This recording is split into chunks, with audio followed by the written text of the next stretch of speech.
Welcome to freedom world. ഇന്ന് നിങ്ങളോട് ഞാൻ പറയാൻ പോകുന്നത് ചരിത്ര പുരുഷനായ സിദ്ധാർത്ഥന്റെ പേരിൽ അറിയപ്പെടുന്ന ബുദ്ധമതത്തെ പറ്റിയാണ്. അപ്പൊ നമുക്ക് എന്തായാലും വീഡിയോയിലേക്ക് പോകാം. ബുദ്ധമതം ചരിത്രം ആരംഭിക്കുന്നത് 6-ാം നൂറ്റാണ്ടിൽ ശ്രീബുദ്ധന്റെ ജനനത്തിനു ശേഷമാണ്. ഇന്ന് നിലവിലുള്ളതിൽ ഏറ്റവും പ്രാചീനമായ മതവിശ്വാസങ്ങളിൽ ഒന്നാണിത്. ഇന്ത്യയിൽ ഉടലെടുത്ത ബുദ്ധമതം പിന്നീട് നിരവധി രാജ്യങ്ങളിലേക്കും സംസ്കാരങ്ങളിലേക്കും പടർന്ന് പന്തലിക്കുകയുണ്ടായി. തന്മൂലം ഇന്ത്യയുടെ സംസ്കാരത്തിന് പുറമെ ഹെല്ലനിക്, മധ്യേഷ്യ, കിഴക്കനേഷ്യ, തെക്കു കിഴക്കനേഷ്യൻ രാജ്യങ്ങൾ എന്നിവിടങ്ങളിലെ സംസ്കാരങ്ങൾ ഈ മതത്തെയും ബുദ്ധമതം ഈ സംസ്കാരങ്ങളെയും സ്വാധീനിച്ചു. ഒരു കാലഘട്ടത്തിൽ ഏഷ്യയിലെ ഏറ്റവും പ്രധാനപ്പെട്ട മതം ഇതായിരുന്നു. ബുദ്ധമതത്തിൽ തന്നെയുള്ള തേർവാദ മഹായാനം, വജ്രയാന, ഹീനയാന തുടങ്ങിയ സിദ്ധാന്തങ്ങൾ വിവിധ ഘട്ടങ്ങളിൽ രൂപം കൊള്ളുകയും അവ ഓരോന്നും മറ്റുള്ളവയ്ക്ക് മേൽ ശക്തി പ്രാപിക്കുകയോ ചിലയിടത്ത് ക്ഷയിക്കപ്പെടുകയോ ചെയ്തിട്ടുമുണ്ട്. ബുദ്ധമത പാരമ്പര്യങ്ങൾ പ്രകാരം ചരിത്ര പുരുഷനായ സിദ്ധാർത്ഥൻ എന്ന ഗൗതമ ബുദ്ധൻ മഗധ സാമ്രാജ്യത്തിന്റെ ആരംഭകാലത്ത് ശാക്യ വംശത്തിലാണ് ജനിച്ചത്. ദക്ഷിണ നേപ്പാളിലുള്ള ലുംബിനിയിലാണ് സിദ്ധാർത്ഥന്റെ ജന്മസ്ഥലം.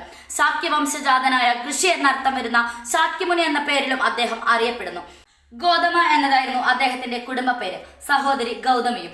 മഗധ സാമ്രാജ്യത്തോട് ചേർക്കപ്പെട്ട കബലിവസ്തുവിലെ ശുദ്ധോധന രാജാവായിരുന്നു അദ്ദേഹത്തിന്റെ പിതാവ്. കൊട്ടാരത്തിലെ സുഖ സൗകര്യങ്ങളിൽ ചെലവഴിച്ച ആദ്യ നാളുകൾക്കു ശേഷം സിദ്ധാർത്ഥൻ സാമാന്യ ലോക യാഥാർത്ഥ്യങ്ങൾ അനുഭവിച്ചറിയുകയും ലോകജീവിതം ഒഴിച്ചുകൂടാനാവാത്ത ദുരിത ദുഃഖങ്ങളുമായി ഇഴപിരിഞ്ഞിട്ടുണ്ടെന്ന് മനസ്സിലാക്കുകയും ചെയ്തു. അതോടെ ആഡംബര ജീവിതം ഉപേക്ഷിച്ച് അദ്ദേഹം സന്യാസം സ്വീകരിച്ചു. ആത്യന്തികമായി സന്യാസവും അർത്ഥശൂന്യമാണെന്ന് തിരിച്ചറിഞ്ഞ സിദ്ധാർത്ഥൻ അമിതമായ ആത്മപരിത്യാഗവും ഒരുപോലെ കൈവടിഞ്ഞ് മധ്യപാത ജീവിതചര്യയാക്കി. ബോധിവൃക്ഷം എന്നറിയപ്പെടുന്ന ഒരു പപ്പില മരച്ചുവട്ടിൽ വെച്ച് പരമമായ സത്യം കണ്ടെത്തുന്നതുവരെ അവിടം വിട്ടു പോകില്ല എന്ന് അദ്ദേഹം തീരുമാനിച്ചു. 35 വയസ്സുള്ളപ്പോൾ അദ്ദേഹത്തിന് ജ്ഞാനോദയം ലഭിക്കുകയും അതിനുശേഷം ഗൗതമ ബുദ്ധൻ എന്നും ശ്രീബുദ്ധൻ എന്നും അദ്ദേഹം അറിയാൻ തുടങ്ങി. ജീവിതത്തിലെ ശേഷിച്ച 45 വർഷക്കാലം മധ്യഭാരതത്തിലുടനീളം ഗംഗാ നദിയിൽ ഉൾപ്പെടെ സഞ്ചരിച്ച് ജീവിതത്തിന്റെ നാനാ തുറകളിൽ നിന്നുള്ള മനുഷ്യരെ തന്റെ ദർശനവും അതിന്റെ പ്രയോഗവും അദ്ദേഹം പഠിപ്പിച്ചു. ഈ കാലഘട്ടമാണ് യഥാർത്ഥത്തിൽ ബുദ്ധമതത്തിന്റെ തുടക്കമായി കാണാവുന്നത്.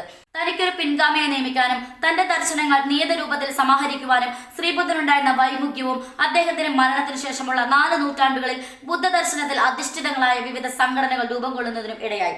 ആദ്യം രൂപമെടുത്ത നിക്കായ ബുദ്ധമതത്തിന്റെ ചിന്താധാരകളിൽ തേർവാദം മാത്രമേ ഇന്ന് അവശേഷിക്കുന്നുള്ളൂ.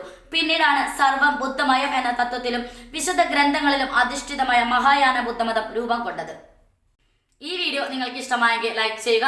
അതുപോലെ നിങ്ങളുടെ അഭിപ്രായങ്ങളും നിർദ്ദേശങ്ങളും കമന്റ് ബോക്സിൽ ടൈപ്പ് ചെയ്യുക. Thanks for watching.